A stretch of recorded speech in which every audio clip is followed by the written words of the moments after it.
Welcome in this new video. Today it's a bit of a special one in terms of quality because I will do a technical analysis of Bart swings.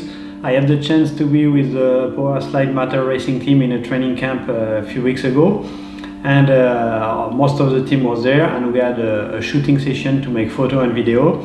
And out of this video I will use one of the sequence to check and to analyze the double push and the skating technique of Bart swing. So let's jump into the video and look at this. So first, what I see is that he has almost the perfect landing on the skate.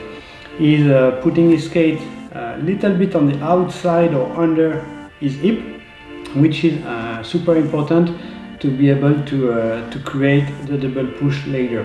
So the place where we land the skate is really perfect. Plus he's doing landing with a very smooth, flat landing. That means all the wheels, they touch the ground at the same time. He's not landing from the heel first, not even from the front wheels first. He's landing all the wheels together and almost in a closed position that make the skate ready to go to draw the double push. From this he create kind of an arch with his leg, like the skate is little bit on the outside edge, his knee is little bit on the outside compared to his hip. So I call this that is making an arch, which is really important to load some pressure in the hip and to keep compression of the wheels.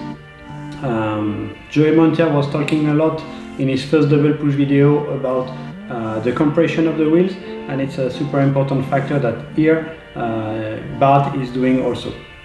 So during the double push moment, during the inside part of the drawing, Bart is doing, at least at this speed, almost the perfect job.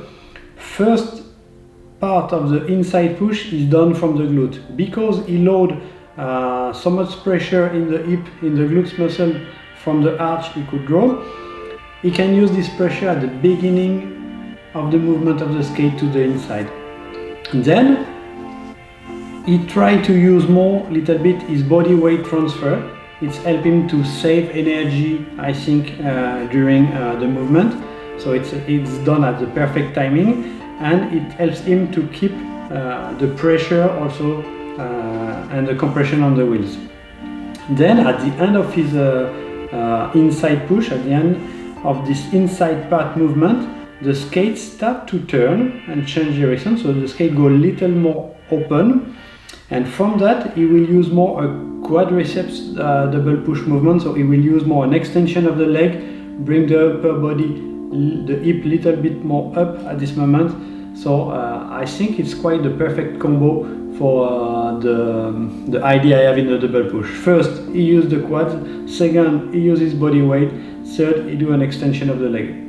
So for me it's giving him a perfect timing into his double push. One other important thing he's doing is like he's using the free leg to bring back his body weight to the inside.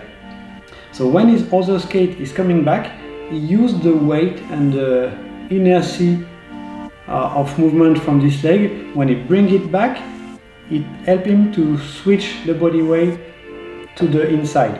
You don't want to have a rolling moment where you are doing absolutely nothing. You always want to keep the pressure, the compression, and an action to maintain your speed.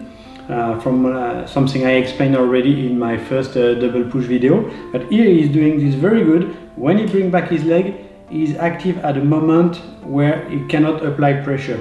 So normally the moment in biomechanics where we cannot apply some pressure that creates speed is at the moment where your hip is just over your skate.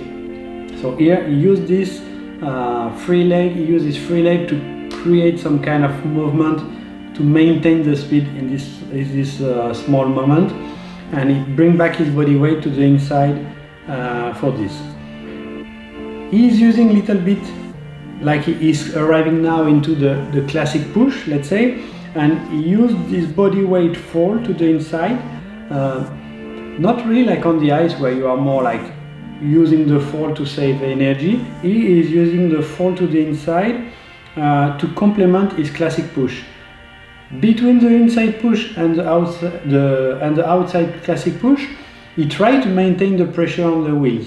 So using the body weight fall is helping him here to maintain the pressure on the wheels. He's not falling like super fast. He's at a very good timing between how he fall to the inside and how his leg is pushing to the outside.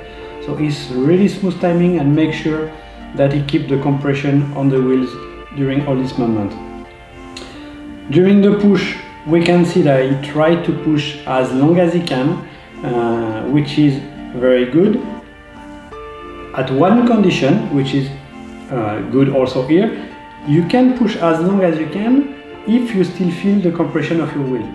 As long as you don't have the compression of your wheels, basically your push is finished, so you can go to the next one. Here Bart, he can maintain the pressure, the compression of the wheels super long, so that's why he's giving the feeling, and he is doing a quite long push. So that's super important. You can push as long as he's doing now, as long as you have the compression of the wheels and the pressure. At the end of the push, he's using the end of the push to support his body weight transfer to the outside. So you can see just the last little push he's giving. It's not an extra push, he's just using the last maybe 10-15 centimeters of his push to bring back his body weight to the right position, almost into the direction that it will take during the next double push movement. So it's really perfect timing into this movement. Quite amazing technique, probably in my opinion the best technique you can find at the moment. So it's really impressive, because he's also on the ice most of the time, and especially this year, which is a special year. So it's super hard to keep such a level of efficiency in a double push technique when you have to switch from inline to ice. So really congratulations for skating so nicely, Bart, and keep going the good work. Next step, we will speak a little bit about the shoulders movement. So here he's quite stable with his shoulders. Of course they move side to side with the whole body weight, but he's not really moving a lot his shoulder. I think it's moving just a small movement so he can load the hip. I remember I like to do this also, like keeping my shoulders quite stable, so I had more feeling into the hip to generate some pressure and move side to side. So I think he's doing a little bit of the same, and he's controlling a lot the shoulders movement to get more hip movement, I think, in this moment. He seems to use, anyway, at the end of the inside push, he seems to use a little bit of a side to side shoulder movement. I think he does this to correct or to play with his timing. So the timing is probably the most important into all this. So every time he arrives at the end of the inside push, he's doing a little side to side movement to keep some inertia in the movement, or to correct his timing. I think it's also a cool feeling, and when you start to play on those details, it's just so much fun, so much pleasure to be able to control this. So I invite you to try to be super focused, to really use your head and feelings to get into those level of details, because it brings so much pleasure into the skating. Let's go now into the direction of his push. I could have told this before, but let's do it now. It's just perfect. I mean, during almost all the classic push moment, it seems like the skate stay parallel to the road, to the direction he is going, and he still have an amazing compression on the heel.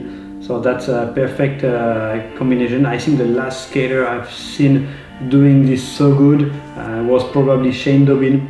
He could really push to the side and keep the skate in the direction he's going. So congratulations. Also here on this point, it's technically a perfect, almost. I couldn't find really some bite point. or I mainly focus actually in this video in the analysis of the main point. So here is now a little sequence with some nice music. I hope you like it, of this beauty technique from bar swing.